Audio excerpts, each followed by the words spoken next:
Bien, hermanos, estábamos viendo la tentación de Jesús. Creo que ahí nos quedamos, ¿verdad? Estábamos viendo la forma como el Señor resistió la tentación, que fue exclusivamente con la misma palabra del Señor.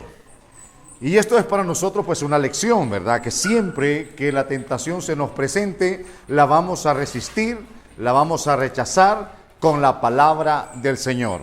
Les decía que siempre existe un pasaje bíblico para cada circunstancia. Hay un pasaje bíblico para cada ocasión en donde nosotros necesitamos echar mano de él. Para ello, pues tenemos que estar algo al día con la lectura de la palabra del Señor. Cuando se da la segunda tentación, dijimos, el Señor resistió con la misma palabra. Y le dijo, escrito está, no tentarás al Señor tu Dios. Dijimos que ahí estaba el Señor vindicando su divinidad.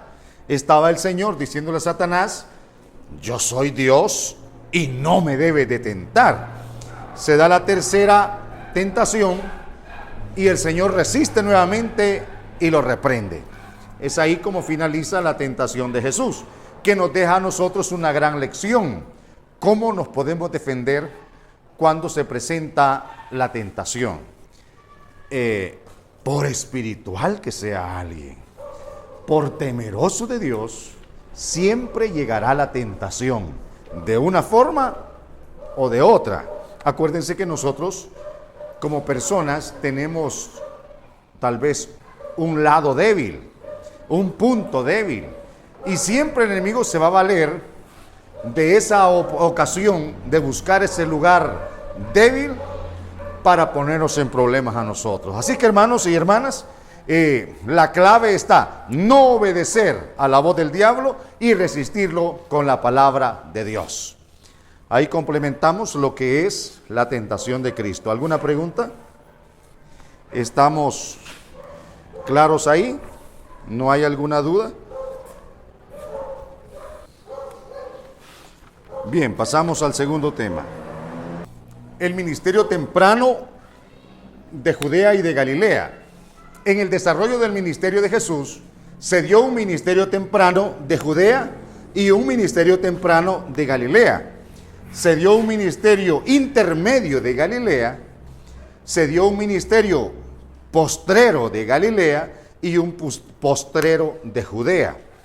Cuando nosotros leemos de corrido, ya hemos dicho que la Biblia no tiene un orden cronológico, sino que hay casos de que incluso hay aspectos que se retroceden en algunos pasajes de la Biblia y no tienen un orden cronológico. Entonces nosotros en nuestro estudio de los evangelios sinópticos vamos a tratar de ordenar los escritos bíblicos no a nuestro antojo, sino de acuerdo a la necesidad y de acuerdo a un orden cronológico. Entonces, no perdamos de vista que existió un ministerio temprano de Judea y de Galilea, un intermedio de Galilea y un postrero de Judea y un postrero de Galilea. Ahorita nos vamos a enfocar en el ministerio temprano de Judea. Para eso vamos a tener necesidad de recurrir a nuestro mapa. Lo ven todos de ahí, más o menos, por la improvisación, pero por lo menos, va. Decíamos que esta es la zona de Judea y esta es la zona de Galilea. Entonces el Señor inició su ministerio en la zona de Judea, y es lo que vamos a ver ahorita, el ministerio temprano de Judea. Cuando Él está desarrollando este ministerio temprano, que fue bastante breve, acuérdense que Él fue bautizado en esta zona, y de una vez comienza su ministerio temprano. Les decía el respeto que tuvo el Señor, que a pesar de ser el maestro, a pesar de ser Dios, Él no desempeñó ningún ministerio antes de bautizarse. Tuvo que bautizarse primero y Él comienza su ministerio. Cuando Él, después de este ministerio temprano de Judea, pasa a su ministerio temprano de Galilea, Él viaja así. Porque si él está aquí trabajando en la zona de Galilea y se da una fiesta en Jerusalén, él deja Galilea y se viene. Pero él está desarrollando su ministerio en Galilea. Y para ello decíamos que consultábamos el mapa. El ministerio temprano de Judea comprende esta región. Pero tropezamos con una dificultad, que es un tema de los evangelios sinópticos. Pero los evangelios sinópticos no dicen nada del ministerio temprano de Judea, sino que los tres evangelios sinópticos, Mateo, Marcos y Lucas, de una vez se enfocan en su ministerio en Galilea. Pero para iniciar el ministerio en Galilea, primero él desempeñó un ministerio temprano en Judea. Entonces, como los evangelios sinópticos no nos dan información al respecto, por ley tenemos que ir donde Juan a consultarle unos detalles. Dijimos al principio que solamente íbamos a consultar en el Evangelio de Juan algunos aspectos que no aparecen en los otros tres evangelios. Juan inicia su evangelio hablándonos del verbo. En el principio era el verbo era con Dios, el verbo era Dios. Y nos da una serie de detalles. Pero si ustedes notan, Juan nos explica un suceso que ningún otro evangelio nos lo explica, como es el caso de las bodas de Caná de Galilea. Pero no perdamos de vista que en ese periodo estamos con el periodo, vamos a borrar acá porque no nos compliquemos la vida. Ministerio temprano de Judea. Pero las bodas en Caná no se dieron en Judea, porque Caná era una ciudad de Galilea. Aquí está Caná. Pero él está desarrollando su ministerio en Judea. Pero resulta, existen posibilidades de que los novios de esa boda hayan sido parientes de Jesús y que por ser parientes tuvieron que viajar hasta allá. Cuando él está en Galilea, llegó exclusivamente a las bodas de Caná. No llegó a desempeñar su ministerio porque él lo está desempeñando en Judea. Entonces, nos saltamos las bodas de Caná y vamos por favor a Juan 2. Ahí sí ya tenemos que esa ya es parte del ministerio temprano de Judea. Una de los detalles más sobresalientes de ese desempeño fue la visita al templo. Todo esto está comprendido en su ministerio temprano de Judea. Visita al templo y lo encuentra en abandono prácticamente en el aspecto espiritual. Y si ustedes ven, bueno, aquí yo sé que tenemos gente que ha gastado en el campo o por lo menos ha conocido la vida del campo. Quienes, por ejemplo, tienen ganado, saben que ahí donde duerme el ganado realmente da asco, porque el estiércol del ganado se revuelve con los orines y los animales están pateando y se hace un lodazal, estiércol, orines, y eso apesta. Esa es la realidad del templo, porque ya vimos, cuando estábamos viendo el sistema religioso judaico, vimos que el templo está controlado por la secta de saduceos. Todos los sacerdotes y todos los que servían ahí son de la secta de los saduceos. Y en esa secta solo cabían la casta sacerdotal y algunas personas muy adineradas. Entonces, el sacerdocio se ha volcado al dinero. Se han movido al dinero. Y todo lo que se realiza en el templo se le está buscando que dé ganancias. Entonces, sabían que el judío tenía que llevar víctimas para el sacrificio. Aquí se las vendemos. Y sabían que tenían que comprar palomas cuando la ofrenda lo requería, un par de tórtolas o 2 palominos. Pues aquí se las tenemos también. Y a esto también se le suma que los judíos de todo el mundo conocido venían de sus lugares de donde estaban viviendo y traían la moneda, ya sea de Roma, de África, de Asia, de la ciudad donde estaba, de ahí llevaban su moneda. Pero en el templo no le recibían otra moneda, sino solo el siclo del santuario. Así es que, si quiere dar una ofrenda, cambie, vaya al cambista, cambie y dé su ofrenda en el siclo del santuario. Ustedes ya saben de lo que padecen los cambistas, ¿verdad? Que en nuestro medio se les llama coyotes, porque siempre van sobre, ¿verdad? Y uno pasa la frontera, mire, cámbieme esto, ¿verdad? 5 o 10 kilómetros adelante, sí me hizo jarana. Y pues a más de alguno le ha pasado eso, ¿verdad? Que siempre el cambista se aprovecha. Eso se estaba dando en la casa de Dios. Ahora bien, en este ministerio temprano ha llegado el Señor al templo, pero ya no llegó como un visitante más, sino ha llegado con la potestad que le corresponde, con la potestad de Señor. Ya no llegó solamente a ver lo que estaban haciendo, sino llegó con autoridad. Y pues nos narra ahí pues lo que hizo, ¿verdad? Ya escuchábamos la lectura de lo que hizo en el templo. Tomó el azote, rompió las jaulas de las palomas, volcó las mesas, y él fue claro en decir: mi casa, casa de oración será llamada. Se daba otro detalle. Si ustedes leen, por ejemplo, yo sé que son buenos lectores, lean el profeta Malaquías. La mayor parte de las profecías de Malaquías era un juicio a los sacerdotes. Acuérdense que Malaquías es de los profetas post-exílicos, es decir, que trabajaron después del exilio.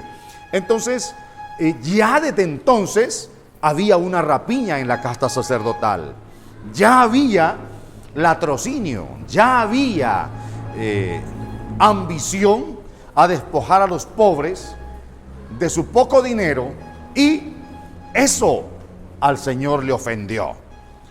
Resulta que cuando Él purifica el templo y Él les dice claramente: mi casa, casa de oración será llamada, para que Él diga mi casa, es porque está actuando con la potestad de Señor, y eso nosotros no lo vayamos a perder de vista. Él está actuando con la autoridad de Señor. Entonces, además, en este ministerio temprano de Judea, alguien me lee por favor siempre el capítulo 2, versículo 23 al final.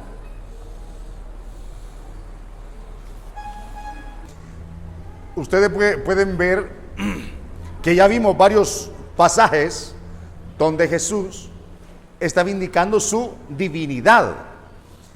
Cuando estábamos viendo la tentación, vimos que Él dijo: escrito está, no tentarás al Señor tu Dios. Ahí está diciendo que Él es Dios. Luego, en estos pasajes, por ejemplo el del templo, Él dice mi casa, está hablando como Señor. Y en este último pasaje que hemos leído, Él dice que no se cuidaba de los hombres, porque conocía todo lo de los hombres. Él sabía lo que estaban pensando, sabían lo que estaban tramando, y Él conocía todo eso. Esto nos está dando a nosotros, nos está dando la idea que Jesús, hay momentos determinados que Él utiliza su personalidad divina, y hay momentos que Él utiliza su personalidad humana, porque Él está 100% Dios y 100% hombre. Luego el siguiente capítulo, el capítulo 3, nos habla del encuentro de Jesús con Nicodemos, con el gran maestro Nicodemos, que es parte del ministerio temprano de Judea. Y ustedes saben ya, porque esto de memoria se lo pueden, ¿verdad? El encuentro de Jesús con Nicodemos, que por mucho tiempo se manejó la idea de que está hablando ahí del bautismo de las aguas y del bautismo del Espíritu Santo. Por mucho tiempo se manejó esa idea, pero pues ni lo uno ni lo otro, ¿verdad? Ni lo uno ni lo otro, ahí estamos claros. Pero ese encuentro está abarcando también la forma cómo un gran maestro trata con otro gran maestro. Es diferente, por ejemplo, el predicador cuando le toca predicar en una zona rural, debe de hablar de la forma más sencilla, más entendible. Si ya tiene un auditorium con gente ya algo preparada, pues puede usar otro léxico, ¿verdad? Otra forma de expresión. Pero si se va a tratar con gente, digamos, de poca preparación, hay que hacerlo con las palabras más sencillas para que se entienda. Pero en este caso se ha encontrado un maestro con otro maestro. Y el maestro Nicodemo le dice: sabemos que has venido de Dios, porque nadie hace las cosas que tú haces si no fuere Dios con él. Y el Señor pues lo atiende, ¿verdad? Acuérdense, maestro con maestro. Pero le dice: te es necesario nacer de nuevo. Si no naces de nuevo, no ves el reino. Y responde: ¿y cómo yo siendo viejo voy a volver a entrar en el vientre de mi madre y volver a nacer otra vez? Le dice: te estoy hablando cosas terrenas. Allí se ve claramente que a pesar de que Nicodemos era un gran maestro, pero no le llegó ni a las sandalias del gran maestro, ¿verdad? Entonces, esto también es parte del ministerio temprano de Judea. Y acuérdense que los discípulos, los que más tarde les llamó apóstoles, no los llamó de un solo atarrayazo, fue poco a poco. Juan nos da esa información, que poco a poco el Señor fue formando su gabinete de trabajo. Y algunos de los discípulos de Juan pasaron a ser discípulos de Jesús. Eso hay que tomarlo muy en cuenta. Y no es que Jesús le estaba robando discípulos a Juan, porque Juan lo reconoce y dice: a él le conviene crecer y a mí me conviene menguar. Entonces, seguimos con el capítulo 3, que también es parte del ministerio temprano de Judea. Y hay una serie de pasajes que abarcan hasta el final de este capítulo 3. Y llegamos al capítulo 4. Dice: cuando pues el Señor entendió que los fariseos habían oído decir: Jesús hace y bautiza más discípulos que Juan, aunque Jesús no bautizaba sino sus discípulos, salió de Judea y se fue otra vez a las partes de Galilea. Allí nos está marcando ya el paso de Judea a Galilea. Pero cuando estamos ordenando el ministerio, estamos viendo acá el ministerio temprano de Judea, debemos saber desde dónde abarca el ministerio temprano, y están bien marcados, con la diferencia de que en este caso del ministerio temprano de Judea, solamente Juan nos da información. Entonces, ha habido un detonante que ha alertado al maestro. Los fariseos ya comenzaron a tijerear, porque se oye decir que Jesús hace más discípulos que Juan. Y no era Juan y Jesús que tenían rivalidad, porque acuérdense que en un par de colegas no tiene que haber rivalidad. Y a veces se mete esa tentación, ¿verdad? Bueno, ¿y por qué al hermano Pedrito le dicen amén y al otro no le dicen amén? Y comienza la situación ahí, ¿verdad? Y ya que no, que yo tengo más gente, ¿verdad? No, que a mí me apoyan las mujeres, no, que a mí los viejitos. Y eso genera un conflicto, ¿verdad? Entonces, el Señor, para evitar el conflicto entre los demás, repito, no estaba el conflicto entre Juan y Jesús. El conflicto estaba en la idea de las gentes, que decían: vaya, este malagradecido, Juan lo bautiza y hoy le está quitando los discípulos. Esos comentarios estaban generando polémica, estaban generando dificultad. Entonces el Señor prudentemente deja Judea y se va para Galilea. Pero ya dijimos que entre Judea y Galilea está Samaria. Obligado tiene que pasar por Samaria. Entonces deja Judea y se va para Galilea. Pero tiene que pasar por Samaria. Hermano, de qué país era capital Samaria? Lo vimos hace poco. Ayúdele, hermano. Era de Israel. Cuando el reino estaba dividido, el reino del norte y el reino del sur, Samaria se convirtió en la capital de Israel y Jerusalén era la capital de Judá. Entonces, resulta que eso ya lo vimos, cuando vimos los imperios, pero vamos a refrescarlo un poquito porque a veces se nos olvida. Yo creí que solamente se me olvidaba. Entonces, resulta que cuando cae Samaria, a Samaria se la llevó cautiva el imperio asirio. Y los asirios tenían la cualidad que país conquistado lo vaciaban. Sacaban la gente, se le llevaban para otro lado, traían gente de otro lado y la metían acá. Esa era una estrategia para que no se sublevaran, para que no se recuperaran. Entonces, vaciaron toda esta zona y la poblaron de gente pagana, pero salieron fieras y los devoraban. Entonces dijeron: traigan a los sacerdotes de esa zona que les enseñen a esa gente a que respeten a su Dios para que ya no se lo coman las fieras. Trajeron sacerdotes y levitas, y les enseñaron a esta gente cómo se servía a Jehová. Pero ¿cuál fue el resultado? Se mezclaron judíos con paganos, hicieron una mezcla y dijeron los de Judea: hasta aquí llegamos en comunión con esta gente, porque aquí habemos judíos puros y de aquí para arriba todos son paganos. Todos son paganos porque se mezclaron los judíos con los paganos y ya no eran tenidos como judíos. Y resulta que en este viaje deja Judea y se va para Galilea, pero pasa por Samaria. Y de pura casualidad se encuentra con una mujer.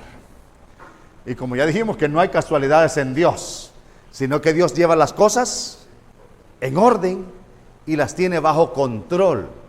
Entonces, no es casualidad que el Señor pasa por Sicar, la heredad que dio José a su hijo, y se encuentra con la mujer samaritana. Acuérdense que ha dejado Judea, va para Galilea, pero se ha detenido en Samaria.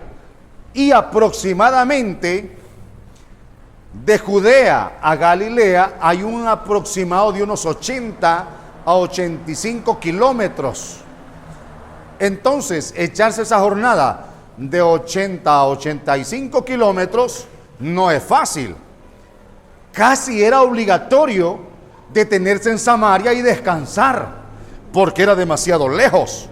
Entonces, el Señor allí, en ese viaje que va de Judea para Galilea, pasa por Samaria y tiene el famoso encuentro con la mujer samaritana. Otro pasaje que usted ya se puede de memoria. Ya se lo puede en detalle, ¿verdad? La mujer, pues, ha llegado. Acuérdense que era al mediodía. Y ahí hay un dato bien curioso. El agua se acarreaba temprano de la mañana para los oficios del día. Si al caso se le acababa, iban hasta tarde, cuando el sol ya había bajado. Entonces, el agua se jalaba temprano de la mañana o tarde de la tarde. Pero esta casualidad, que no existe, dijimos ya, se está dando que la mujer ha llegado al mediodía al pozo a sacar agua. Y como ya sabe que el pozo es hondo, sin duda lleva una cuerda grande y un recipiente para mandarlo al fondo y aparece el judío sentado ahí. Llega la mujer con sus instrumentos necesarios a sacar agua y pienso yo que llegó arrogante, ¿verdad? No trato con ¿verdad? Pero mi Señor, cuyo ministerio fue inclusivo, eso no lo vayamos a perder de vista. Mi Señor desempeñó un ministerio inclusivo. Él incluía a todas las personas. Entonces, trata de establecer un contacto con la mujer. Mujer, dame de beber. Por humanidad, por educación, por lo que sea, pues hubiera dado de beber. Pero le brota la arrogancia y le dice: ¿cómo me pides a mí de beber siendo yo una mujer samaritana? Vean, hermanos, me gusta mucho ese pasaje. Le dice, ya sabe usted, ¿verdad? Yo te podría dar agua, le dice, que salta para vida eterna.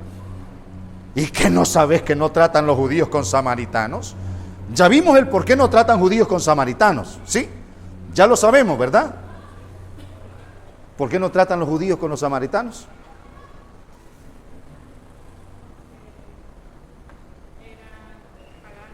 Si habían hecho paganos, correcto. Por eso no trataban, porque los consideraban paganos. Vaya. Resulta que cuando el reino se divide, el templo queda en Jerusalén y todos los demás de aquí para arriba se quedan sin templo. Inventan inmediatamente, porque hay gente para inventar, son buenos, ¿verdad? Inventan la idea para que no se nos vayan para Jerusalén. Digámosle que aquí en el monte Gerizim, aquí tiene que estar, aquí está, monte Gerizim, y aquí está el monte Ebal. En el Ebal se pronunciaban las maldiciones y en el Gerizim se pronunciaban las bendiciones. ¿Se acuerdan, verdad? ¿Se acuerdan? Poquito, ¿verdad? Va. Entonces, recurrieron a esa idea y les dijeron: nuestros padres dijeron que aquí en este monte hay que adorar porque aquí se les apareció el Señor. Y los otros decían: no, en Jerusalén está el santuario y allá hay que ir a adorar. Y estaba ese dilema, ¿verdad? Es que a nuestros padres dijeron que allá en el monte y ustedes dicen que en Jerusalén. Entonces, ¿a dónde? Ay, mujercita, como quien dice, ¿verdad? Ustedes no saben lo que adoran. El Padre busca adoradores que le adoren en espíritu y en verdad. Este suceso se está dando en Samaria. Algunos dicen que fue Felipe el primero que entró con el evangelio a Samaria. Aquí lo estamos confirmando que no fue Felipe, sino que fue Jesús quien dejó sembrada la palabra. Porque acuérdese que a la mujer le gustó la idea que le den agua y que ya no tenga que ir al pozo.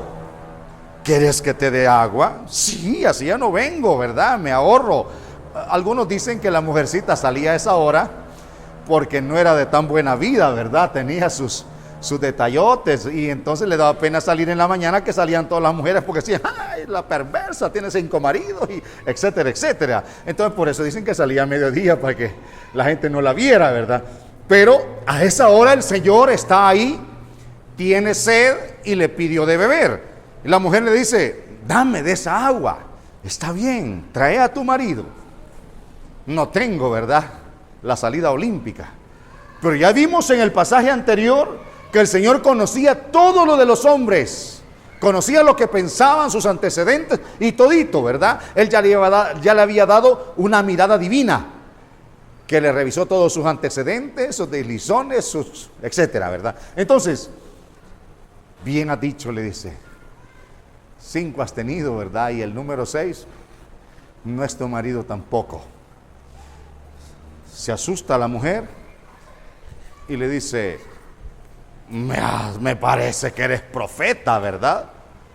Y debemos recordar que habían pasado 400 años sin profeta, sin voz audible, sin revelación. Únicamente los escritos antiguos habían quedado hablando en ese momento de esos 400 años. Ahora, tener la oportunidad de hablar con un profeta, eso era algo que llamaba la atención.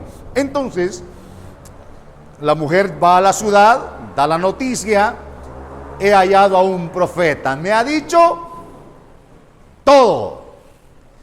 Vamos a ir a ver qué tan cierto es. Salieron, hablaron con él, lo escucharon y, mujer, le dijeron: ya no creemos por lo que tú dices, porque hoy nos consta que este es profeta. Estamos en el intervalo entre Judea y Galilea, pasando por Samaria. Deja la semilla sembrada ahí